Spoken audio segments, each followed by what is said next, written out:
বন্দর বিদেশিদের হাতে দিতে দেব না। সরকারকে অবশ্যই নিউমারিন টার্মিনালকে ডিপি ওয়ার্ল্ডের সাথে যত ধরনের চুক্তির পরিকল্পনা, সমস্ত চুক্তির পরিকল্পনা বাতিল করতে হবে। আজকের মতো আমরা সরকারকে একটাই দাবি করছি যে আপনারা যে পরিকল্পনা করছেন, ষড়যন্ত্র করছেন, সেটা বাতিল করুন। আজকের এই সমাবেশ থেকে আমাদের একটাই দাবি যে চট্টগ্রাম বন্দর বাংলাদেশের আছে, বাংলাদেশে থাকবে এবং দেশীয় অপারেটরদেরকে আপনারা আন্তর্জাতিক পোর্টের লিজ নিতে অথবা অপারেটর হিসেবে নিয়োগ করার চেষ্টা করুন। আমাদের দেশীয় অপারেটরদের ধ্বংস করার চেষ্টা করবেন না। আমাদের পোর্টকে বিদেশিদের দিয়ে দেশকে অস্থিতিশীল করার চেষ্টা করবেন না। পার্বত্য চট্টগ্রামকে বিচ্ছিন্ন করার চেষ্টা করবেন না। বিচ্ছিন্নতাদের হাতে অস্ত্র দেওয়ার চেষ্টা করবেন না। এই যে ইন্টারিম গভর্নমেন্ট যে কনসেশন চুক্তি দিতে চাচ্ছে, এই কনসেশন চুক্তিটা ওই সব দেশেই দিয়ে থাকে যাদের পোর্ট চালানোর অভিজ্ঞতা নাই, যাদের টাকা পয়সা নাই, একটা গ্রিন ফিল্ড যেটা খালি, সেই সব জায়গায় কনসেশন চুক্তিতে দেয়। কিন্তু এরকম কোনো নজির উন্নত বিশ্বে দেখা যায় না, যে সব দেশে যে একটা উন্নত মানের বিশ্বমানের বন্দর, একটা লাভজনক বন্দরকে, মানে প্রতিষ্ঠিত একটা বন্দরকে বিদেশিদের কাছে লিজ দিয়ে দেয়, এইরকম নজির আফ্রিকা ছাড়া বিশ্বের অন্য কোথাও দেখা যায় না।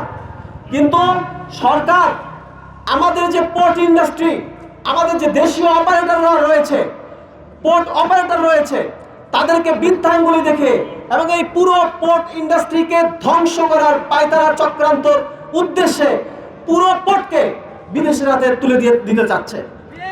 কিন্তু আমাদের চট্টগ্রাম বন্দরের যেই টার্মিনালগুলো, কার্গো যেই টার্মিনাল আছে, যেগুলো লস প্রজেক্ট, সেই লস প্রজেক্টগুলো বিদেশিদের হাতে দিতে চাচ্ছে না।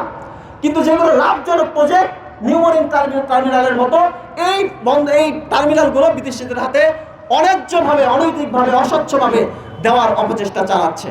আমরা এর তীব্র নিন্দা জানাচ্ছি। প্রিয় বন্ধুরা, আমরা আবারও বলছি, সরকার যদি ওপেন টেন্ডারের মাধ্যমে দেশি বিদেশি পোর্ট অপারেটরদেরকে জাস্ট অপারেটর হিসেবে অ্যাসাইন করতে চায়, অপারেটর হিসেবে স্বচ্ছভাবে উন্মুক্ত দরপত্রের মাধ্যমে, সেখানে আমাদের কথা থাকলেও আমরা অত বেশি উদ্বিগ্ন না। কিন্তু সরকার পোর্ট অপারেটরগুলোকে জাস্ট অপারেটর হিসেবে আনতেছে না, তারা আনতেছে কনসেশনিয়ার হিসেবে। কনসেশনের তিনটা সমস্যা তৈরি হবে আমাদের দেশে। এক নাম্বার, আমাদের দেশের অর্থনৈতিক স্বার্থ লঙ্ঘিত হবে। দুই নাম্বার, এটা দীর্ঘমেয়াদী হয়, 20 বছর, 25 বছর, 30 বছর, 50 বছর, 100 বছর পর্যন্ত এই কনসেশন চুক্তি হয়। এইটার কারণে একটা দেশ দেউলিয়া হতে পারে, একটা দেশে দুর্ভিক্ষ হতে পারে, একটা দেশের স্বাধীনতা, সার্বভৌমত্ব ভূলণ্ডিত হতে পারে। আপনারা জানেন শ্রীলঙ্কার যে একটা বন্দর 99 বছরের জন্য চীনের কাছে তারা লিজ দিয়েছিল, আজকে শ্রীলঙ্কা কিন্তু দেউলিয়া হয়ে গেছে। আজকে জিবুতির কথা যদি বলি, আফ্রিকান রাষ্ট্র জিবুতি, সেই জিবুতিতে এই ডিপি ওয়ার্ল্ড তাদের একটা বন্দর লিজ নিয়েছিল, 30 বা 50 বছরের চুক্তিতে লিজ নিয়েছিল, কনসেশন চুক্তিতে দিয়েছিল।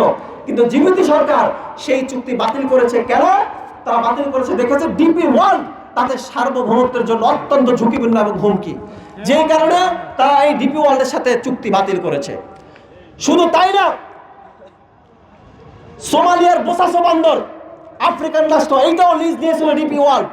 সোমালিল্যান্ডের বারবারা বন্দর, এইটাও লিজ নিয়েছিল।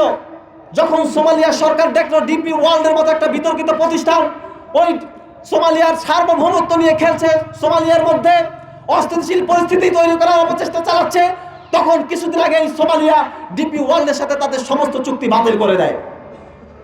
কিন্তু আমাদের সরকার, আমি আরেকটা উদাহরণ দিতে চাই, এই যে ইউক্রেনের যুদ্ধ হচ্ছে, ইউক্রেনে একটা পোর্ট ডিপি ওয়ার্ল্ড চালায়, রাশিয়ায় একটা পোর্ট ডিপি ওয়ার্ল্ড চালায়। কিন্তু ইউক্রেন সরকার দেখেছে যে বড় বড় শক্তির হয়ে ডিপি ওয়ার্ল্ড ইউক্রেনকে যুদ্ধের মুখে ঠেলে দিচ্ছে, ইউক্রেনকে অস্থিতিশীল করছে, ইউক্রেনে সন্ত্রাসীপনা করছে, যে কারণে ইউক্রেন অফিসিয়ালি এই ডিপি ওয়ার্ল্ডকে তারা আখ্যায়িত করেছে ইন্টারন্যাশনাল স্পন্সরস অফ ওয়ার। আপনি সার্চ দেবেন যে DP World is the sponsors, international sponsors of war, আন্তর্জাতিক যুদ্ধের পৃষ্ঠপোষক হিসেবে ইউক্রেন ডিপি ওয়ার্ল্ডকে আখ্যায়িত করেছে। তাইলে যে প্রতিষ্ঠানটা দেশে দেশে যুদ্ধ লাগায়, দেশে দেশে বিচ্ছিন্নতাবাদীদের হাতে অস্ত্র তুলে দেয়, বিভিন্ন দেশের সার্বভৌমত্ব নিয়ে খেলাধুলা করে, এত বিতর্ক থাকার পরেও, অভিযোগ থাকার পরেও সেই আরব আমিরাতের ইসরায়েলের ঘনিষ্ঠ মিত্র, আমেরিকার ঘনিষ্ঠ মিত্র এবং ইন্ডিয়ার $100 বিলিয়ন মিত্র আরব আমিরাতের ডিপি ওয়ার্ল্ডকে আমি আমার বাংলাদেশের চট্টগ্রাম বন্দরের দায়িত্ব কেন ইন্টারিম তাদের হাতে তুলে দিচ্ছে? সরকারকে সেই জবাব দিতে হবে।